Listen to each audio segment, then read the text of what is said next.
오늘 첫 번째 출연자를 만나보겠습니다. 우리가 살면서 할 말 다 하는 사람들 보면 부럽죠. 이번에 나오실 분이요, 바로요. 그렇게 솔직하고 직선적인 분이었습니다. 그런데 그렇게 하고 싶은 대로 다 하고 살다 보니까요. 주변에 사람이 아무도 없었다고 해요. 그렇게 독야청청 홀로 걷던 그녀가 인생의 전환점을 찾기 시작했는데요. 그녀가 찾은 인생의 전환점, 그 이야기 함께 만나보겠습니다. 춘천 한마음교회 박혜영 자매님 박수로 모실게요.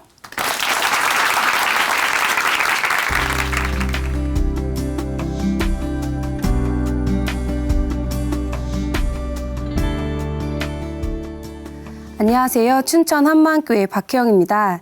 저는 제 인생이 열심히 노력하기만 하면 행복하게 잘 살 수 있을 것이라 생각하며 살았는데요. 그런데 시간이 흐르면 흐를수록 삶은 뜻대로 사라지지 않고 미운 사람, 불만이 넘치는 상황만 가득한 삶이 되더라고요. 그러다 진짜 제 인생의 주인이신 부활하신 예수님 때문에 자유한 인생을 살게 된 이야기를 나누고자 합니다.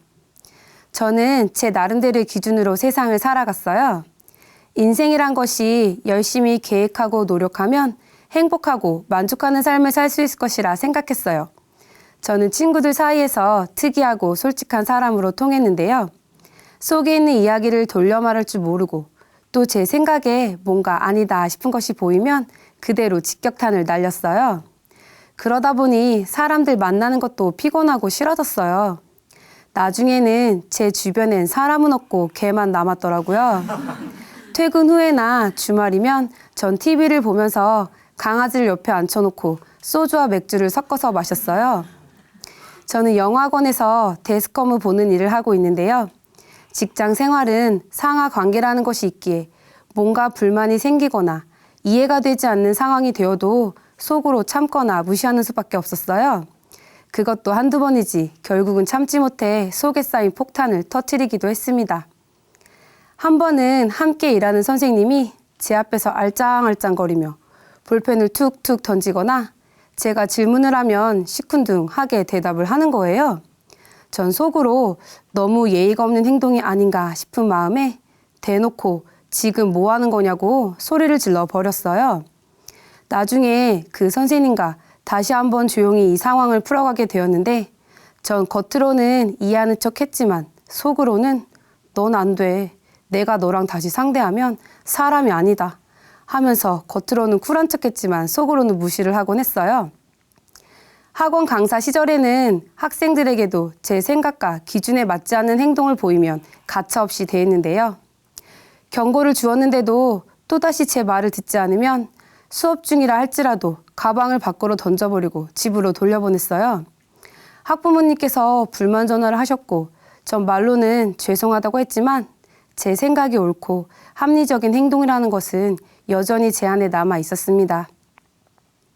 그때 저를 지켜보시던 학원 원장님은 제가 무슨 시한폭탄 같아 보였다고 후에 이야기해 주시더라고요.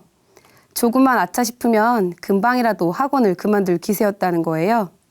사실 저도 언제든 그만둘 준비가 되어 있었기에 제 생각과 감정대로 행동하는 것은 어렵지 않았어요. 전 나름대로 옳은 행동을 하고 있고 또 주어진 상황에 최선을 다하고 있다고 생각을 했었기 때문입니다. 가족 관계에서도 다르지 않았어요. 오빠와 새언니를 보면서 항상 뭔가 불만 가득한 시선을 보냈고 심지어 새언니와 대판 싸운 적도 있어요. 제가 볼 땐 새언님 부족한 거 투성이라 늘 신경에 거슬린다는 생각뿐이었어요.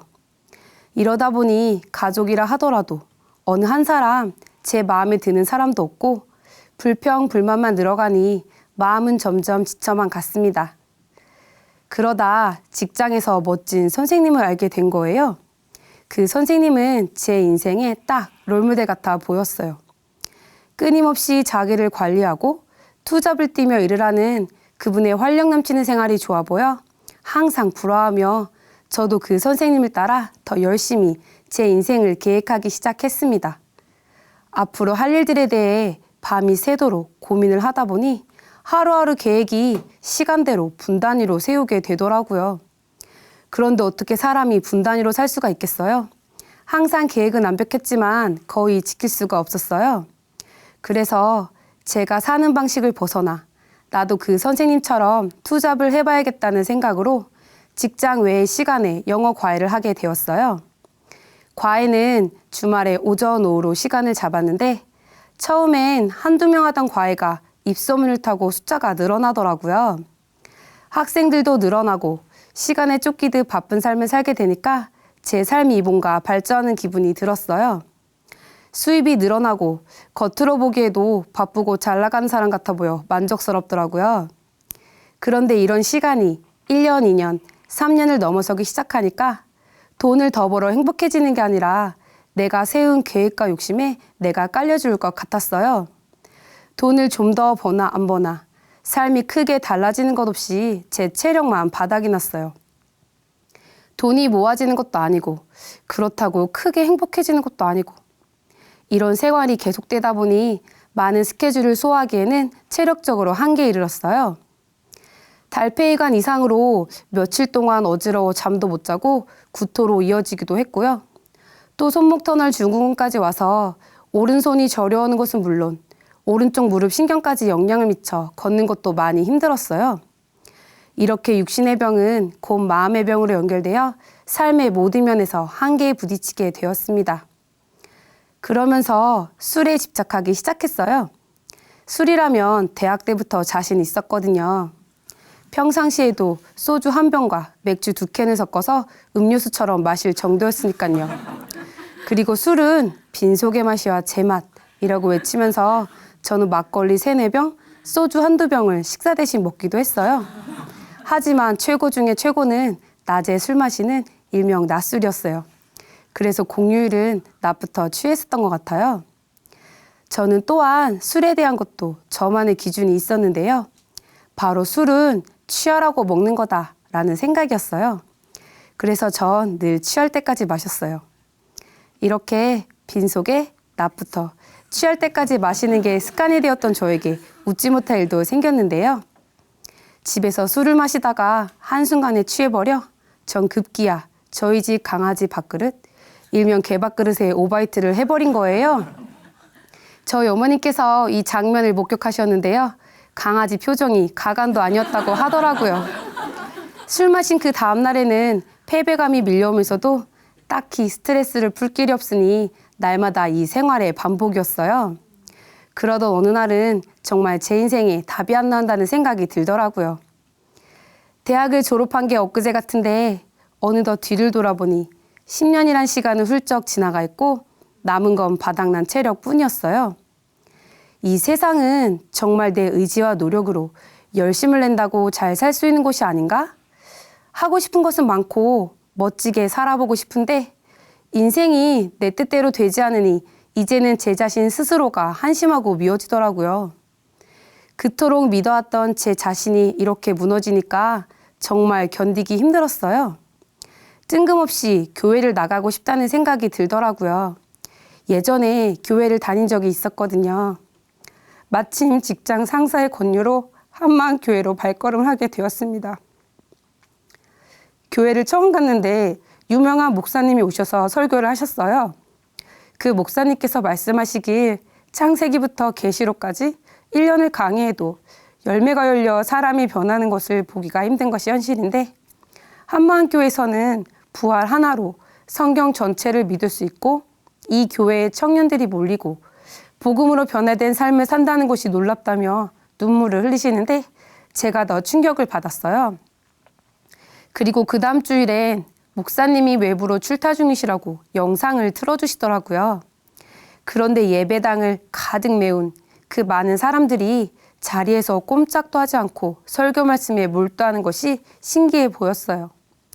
지난번에 들었던 똑같은 설교라는데 모두 열심히 메모를 하면서 듣는 거예요. 전 목사님 말씀이 거의 안 들리는데 스크린에서 말씀을 하시면 다들 아멘 아멘 하는데 정말 이 분위기는 뭔가 싶었어요. 좀 어이가 없더라고요.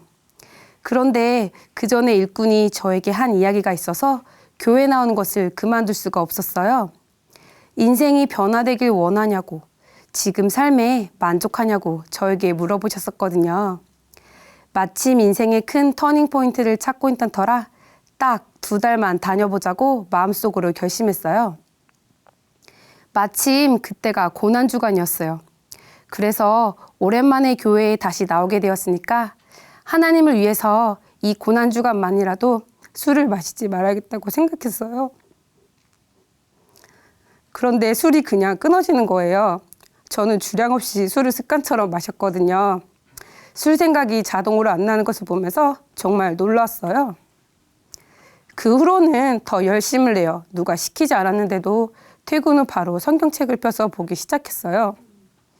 말씀을 보게 되면서 재밌기도 하고 무슨 말씀인지 이해가 안 가는 말씀도 많았어요. 그래도 새롭게 하나하나 알아가는 것이 신기하고 저 자신 스스로도 놀랐어요. 그러던 어느 날은 저를 양육해 주시던 일꾼이 저에게 오셔서 선생님, 죄가 뭔지 알아요? 라고 물어보셨어요. 저는 순간 죄, 도둑질, 강도 이런 생각이 스치고 지나가더라고요. 그런데 이런 죄를 묻는 것 같잖아 가만히 쳐다보고 있으니까 죄는요 예수님을 믿지 않는 게 죄예요 하시면서 요한복음에 기록되어 있다는 거예요. 그 순간 진짜 깜짝 놀랐어요. 저는 교회를 다녔어도 예수님에 대해서 크게 고민해 본 적이 없었거든요. 또 30년 이상을 살면서도 죄를 짓고 살았다는 생각을 단 한 번도 한 적이 없었는데 이 말씀을 듣는 순간 제가 죄인의 모습으로 하나님 앞에 대면하고 있는 것 같았어요. 그러면서 정말 마음이 간절해지더라고요. 그런데 그 후에 더 충격적인 말씀을 듣게 되었어요. 예수님이 세계 4대 성인 중에 한 분이시고 예수님께서 부활하셨다는 것이 역사라는 거예요. 어떻게 예수님이 부활하셨다는 것이 역사인데 안 믿을 수가 있나 싶으면서 정말 놀랐어요. 그래서 이분을 더 깊이 알고 싶어 말씀을 계속해서 묵상하는데 고린도전서 15장에 예수님께서 성경대로 우리 죄를 위하여 죽으시고 성경대로 사흘 만에 다시 살아나셨다는 거예요. 이 말씀을 보는 순간 와, 어떻게 성경대로한 단어가 성경에 적혀 있나 싶으면서 이 성경대로한 단어가 저의 모든 세상적인 생각들을 내려놓게 만들었어요. 정말 예수님께서 성경대로 부활하셔서 하나님이 살아계신 것이 확증이 되고 그동안 들었던 복음이 하나로 연결되는 순간이었어요. 어떻게 하나님이 나를 살리기 위해 아들을 보내셨나? 어떻게 예수님께서 나 같은 사람을 살리기 위해 십자가에서 죽으셨나?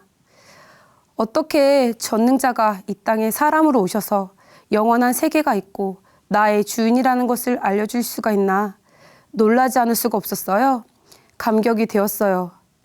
저는 여태껏 성탄절은 술 마시고 노는 그런 날인 줄 알았는데 예수님을 인격적으로 만난 순간 내가 그동안 성탄절에 뭔 짓을 했나 싶으면서 성탄절이 달력에 딱 자리 잡고 있다는 것이 감사하더라고요. 아, 하나님이 정말 살아계신 거였구나. 하나님께서 나를 위해 예수님을 보내주셨구나. 살아계신 하나님 앞에 서게 되니 저의 죄가 그대로 보였어요. 저의 죄 때문에 죽으시고 부활하신 나의 주인이 계신데 그동안 이 예수님을 배척하고 살았다는 게 정말 선명해졌어요. 제가 너무나 무서운 죄를 짓고 살았더라고요. 하나님, 회개합니다.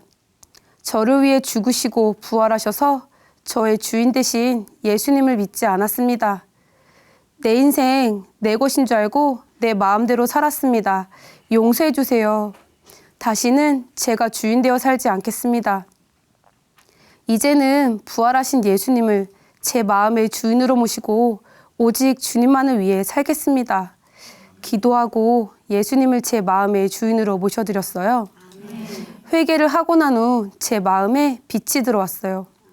벅차고 감격이 되어 눈물만 나왔어요. 저에게 있는 모든 죄의 쇠사슬이 풀린 것 같았어요. 마음속에서 이제 나는 살았다. 나는 정말 살았다. 라는 고백이 저절로 터져나왔어요. 그리고 이제는 무엇을 위해 살아야 하는지가 너무나 선명해졌어요. 더 이상은 제가 제 인생의 주인 되어서 힘들게 살지 않아도 되니까 그렇게 자유롭고 행복할 수가 없더라고요. 예수님이 저의 주인이신 게 너무 기뻤습니다. 회개하고 복음을 믿으라는 말씀이 정말 은혜의 말씀이었어요. 목사님께서는 항상 복음이면 다 된다 라고 하시면 그 말씀이 제 마음속에서 복음이면 어떻게 다 돼? 하면서 의심이 있었는데요. 복음으로 삶이 어느 정도 변화된 것까지는 알겠는데 복음을 어떻게 삶의 모든 문제에 적용시키는지 이해도 안 되었고 그냥 특정한 사람이나 특정한 문제만 적용되는 게 아닌가 하는 생각도 들었어요. 그런데 우리 교회에서 한두 명도 아니고 많은 지체들의 간증을 들어보니 저와는 비교도 안 될 만큼 힘든 문제들을 복음으로 해결받는 것을 보면서 제 삶에도 큰 소망이 생기더라고요. 믿음은 들음에서 나고 들음은 그리스도의 말씀으로 난다고 하신 것처럼 복음을 반복해서 들으니 복음은 어려운 게 아니라 예수님이 주인 되시면 모든 문제가 해결된다는 것이 저에게도 선명해졌어요. 듣다 보니 단순해지더라고요. 내가 주인일 때는 다 내 기준으로 옳고 그름을 따져야 했기에 힘이 들었는데 예수님이 주인 되시니 이분의 말씀으로 저도 모든 문제가 쉽게 풀어졌어요. 그래서 자연스럽게 모든 문제를 가지고 기도하는 삶을 살게 되었고요. 어느 날 목사님께서 원수 맺은 거 풀지 않으면 기도응답이 되지 않는다고 하시는데 갑자기 새언니가 떠올랐어요.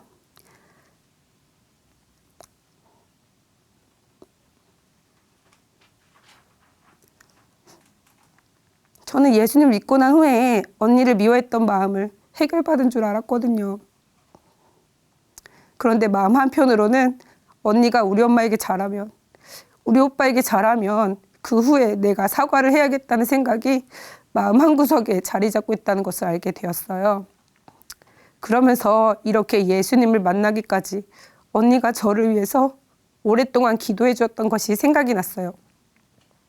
그래서 전 언니에게 미안하다고 그리고 고맙다고 문자를 보냈습니다. 전 언니가 미워서 2년 동안이나 마주칠 일을 만들지 않고 지냈었는데요. 지금은 그 모든 어색함과 미움이 떠나고 한 지붕 아래서 함께 살게 되었어요. 제가 다니는 직장에 제가 예수님 믿기 전 서로를 경계하며 어색하게 지냈던 선생님이 있었는데요. 저희 둘은 서로가 달라도 너무 다르다는 생각을 하며 평행선을 걷고 있었어요.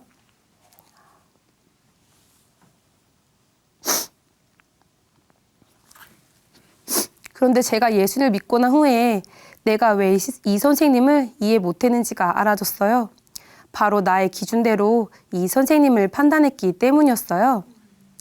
어느 날 그 선생님의 고민을 자세히 들어보니 상식적으로는 중요해 보이지 않은 일들이 항상 그 선생님을 힘들게 하고 있더라고요. 생각 하나가 시작이 되면 그 생각이 눈덩이처럼 커져 생활의 염려와 사람에 대한 미움 때문에 밤을 꼴딱 새거나 몇 시간 동안 생각에서 빠져나오지 못해 힘들다고 했어요. 그래서 전 복음이면 다 된다는 확신을 가지고 복음을 전하기 시작했어요. 듣든지 말든지 계속해서 복음을 전했더니 예수님 믿지 않은 죄를 회개하고 부활하신 예수님을 마음의 주인으로 모시게 되었습니다. 그 후로는 복음으로 자유한 삶을 살게 되었고 지금은 함께 예배를 드리는 동역자가 되었어요. 저는 저의 욕심을 따라 살면서 지금의 직장을 언제든 그만두려고 했었는데요. 하나님께서는 이 직장에서 복음이면 다 된다는 소망을 품게 하셨어요. 이 직장이 하나님의 기업으로 성장하는데 저를 불러주신 것이 너무나 기쁘더라고요. 하나님께서 허락하는 시간까지 이 직장을 위해서 기도하겠다고 이곳에서 눌리고 포로된 자들을 자유케 하는 통로로 사용해달라고 기도드리고 있습니다. 전 이제 저의 생각이나 기준을 앞세워 사람을 판단하지도 정죄하지도 않습니다.